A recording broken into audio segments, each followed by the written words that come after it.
Snow drifted gently outside the wide windows of Grandpa Walter's country house, the flakes swirling under the golden porch lights like bits of glitter shaken loose from the stars.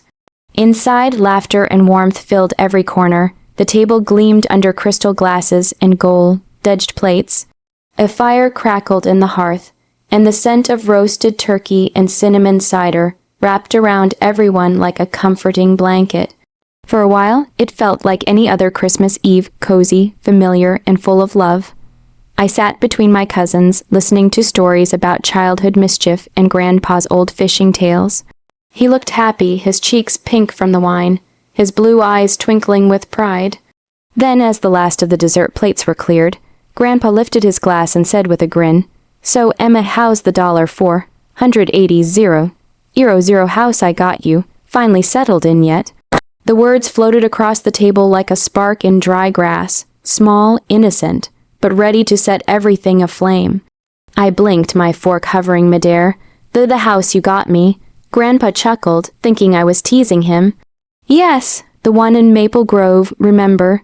Your parents said you fell in love with it. I was thrilled to help with the down payment. I hope the neighbors turned out nice." A chill crept down my spine. I looked around the table. My aunt's smile froze. My uncle cleared his throat. My mother's hand tightened around her wine glass. My father's face drained of color. "Dad," Mom said quickly, her tone light and falsely cheerful, "you must be thinking of something else. Emma's been really busy with work. She hasn't had time to." Grandpa frowned, confusion wrinkling his forehead. "What do you mean she hasn't had time? I sent the money last spring so she could finally stop wasting rent." The air thickened. My heart pounded. "Wait," I said slowly, my voice trembling. "You sent money for a house, for me?" "Yes, sweetheart," Grandpa said, still puzzled. "I wired it to your father's account. He said he'd take care of everything. Didn't he tell you?" Every eye turned to my parents. My father's jaw tightened. "Dad," he said sharply, "this isn't the time to talk about finances." But Grandpa was already shaking his head, his expression clouding with worry. "I don't understand. I gave that money so Emma could have a home of her own." "I don't have a house," I whispered. The words came out small, fragile, like something I wasn't ready to admit even to myself. Silence swallowed the room. The only sound was the faint hiss of the fireplace. My little cousin shifted uncomfortably in her chair. My mother's eyes darted everywhere but mine. My father forced a thin, brittle smile. "Let's not ruin Christmas with misunderstandings," he said. But the damage was already done.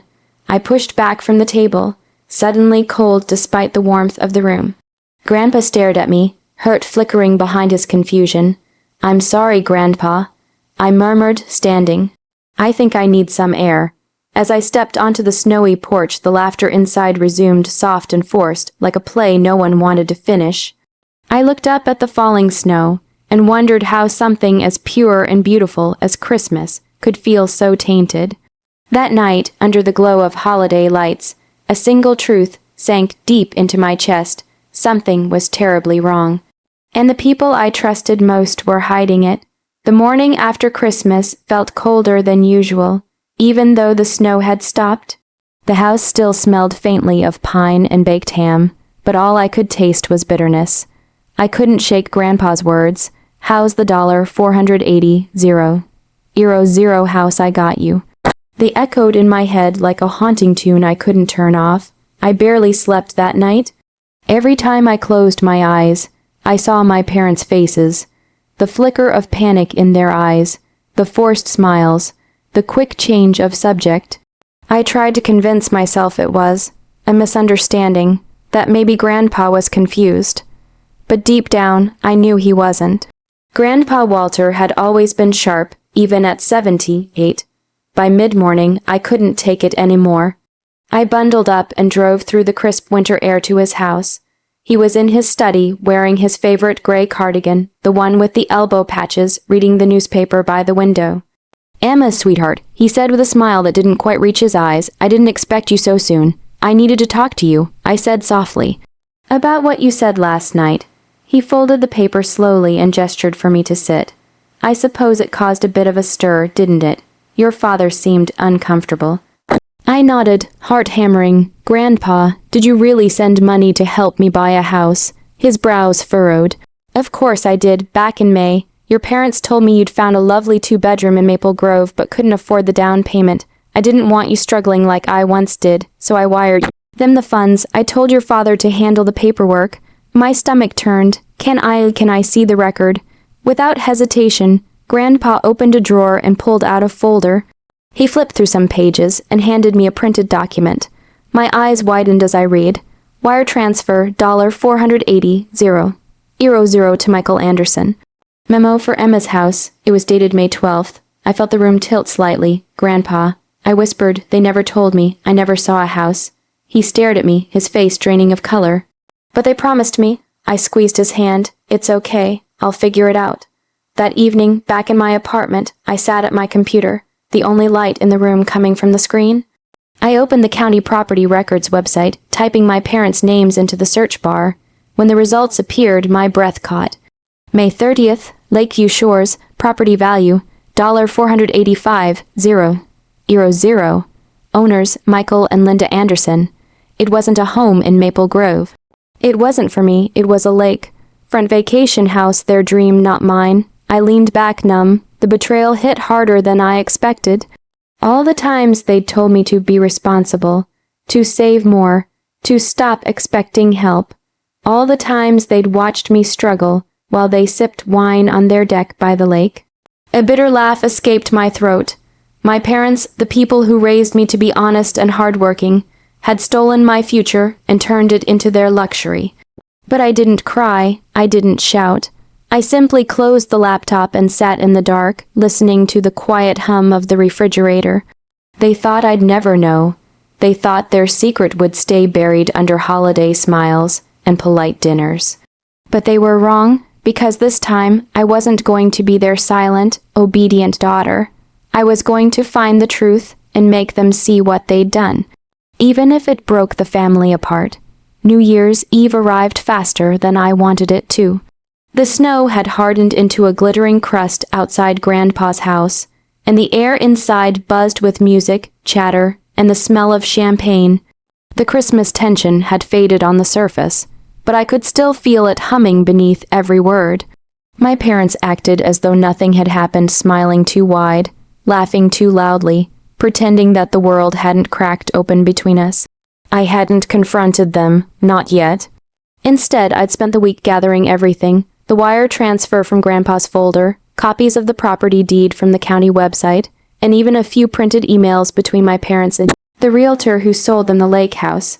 I'd tucked it all neatly into a silver envelope. No shouting, no drama, just facts. The truth wrapped in paper and silence. When I arrived that evening, Grandpa greeted me warmly, his voice soft but tired. I noticed the lines under his eyes had deepened since Christmas. He hadn't mentioned the house again, but I knew it still weighed on him. "Happy New Year, sweetheart," he said, kissing my cheek. "Happy New Year, Grandpa," I whispered, squeezing his hand. As midnight approached, everyone gathered in the living room with glasses of champagne. My father clinked his glass against Mom's, their smiles rehearsed and hollow. I waited until the moment before the countdown to step forward. "Grandpa," I said, holding out the silver envelope, "I have something for you." He looked surprised. "Oh, you shouldn't have. It's nothing big," I said quietly. "Just something I think you should see." He slid his finger under the seal and pulled out the papers. I could hear the rustle of the documents as the room fell gradually silent. The music faded to background noise. Grandpa's eyes moved from the wire transfer, to the property deed, to the printed email that said plainly, "Thank you for helping us purchase our lake home."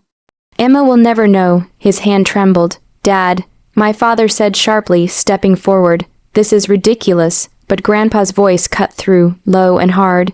"Michael, what is this?" My mother's lips quivered. "It's not what it looks like." "Then what is it?" Grandpa demanded, standing now, the papers shaking in his hand. "Because it looks like you took nearly $500,000 meant for your daughter and bought yourselves a lakefront vacation." The room froze. No one dared breathe. My father's face turned red. "You don't understand, Dad. We were going to pay it back. When..." Grandpa's voice broke. "When you'd finished lying to both of us, My mother began to cry, covering her face with her hands. My father reached out to steady her, but Grandpa stepped between them, his expression a mixture of fury and heartbreak. "I trusted you," he said softly, his voice trembling. "I raised you to be honest, to take care of your family, and this is what you do." Dad's jaw clenched. "We did what we had to, no," Grandpa said firmly, cutting him off. "You did what was selfish." He turned to me then, eyes glistening. "Emma, I'm so sorry. I thought I was helping you." I swallowed the lump in my throat. "You did help me, Grandpa, just not in the way you planned." The room stayed silent long after midnight passed. There was no countdown, no cheers, no kisses, only the soft sound of the fire burning down, and the quiet crumble of everything that used to hold us together. Spring came late that year. The snow melted reluctantly, revealing the wet earth underneath, like secrets finally unearthed after a long winter. Our family hadn't spoken much since that New Year's Eve. My parents' calls stopped. The group chats went silent. What used to be noisy, loving gatherings had dissolved into silence thick enough to feel like fog.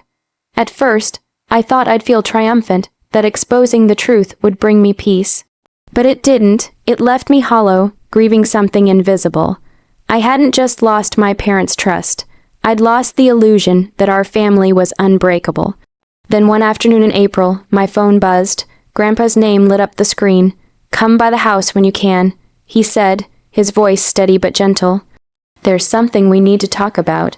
When I arrived, he was sitting on the porch, a cup of coffee steaming beside him. The air smelled faintly of lilacs. He smiled when he saw me, but there was a weariness behind it, the kind that comes from disappointment too deep for words. "I've been talking with the lawyers," he said quietly, "about what happened." I sat beside him, unsure what to say. "I asked them to look into that transfer," he continued. "Turns out it can be revoked under fraud. I'm taking legal steps to recover the funds. Your father won't be happy, but he made his choice." I blinked back tears. "Grandpa, you don't have to, yes." He interrupted softly. "I do. I gave that money to help you, Emma, and I intend to make that right." A month later, the lake house went up for sale. My parents tried to fight it, but Grandpa's lawyer was firm. The funds had been misused, and the property was essentially purchased under false pretenses. It sold quickly, the proceeds returning to Grandpa's account like something that had finally found its way home. Then, on a warm day in June, Grandpa took me for a drive. We wound through familiar streets until he stopped in front of a small, charming house with a white porch and blue shutters. It sat on a quiet street lined with maple trees. "Do you recognize it?" he asked. I smiled faintly. "Maple Grove," he nodded. "The same place I thought you'd moved into last year." He reached into his coat pocket and pulled out an envelope, not silver this time, but cream, colored, simple. Inside was a deed. My name was printed clearly at the top. "It's not as grand as that lake house," he said, smiling softly, "but it's yours, directly. No middlemen, no lies." Tears welled in my eyes. "Grandpa, I don't know what to say." "Say you'll fill it with love," he replied. "That'll be enough for me." I threw my arms around him, and for the first time in months, I felt something loosen in my chest, the heavy knot of anger and sadness finally untying itself. Weeks later, I moved in. The house smelled of fresh paint and possibility. I planted flowers under the front window, hung family photos on the walls, though none with my parents, not yet. Healing would take time, trust even longer. Some evenings I sit on the porch with Grandpa, sipping coffee while the sun dips low. He always says the same thing before he leaves. "Some gifts don't come in boxes, Emma. They come when truth finally breathes." And every time I smile. Because he's right, the house I never got became the home I built from truth, and that, more than any money, was the sweetest kind of revenge.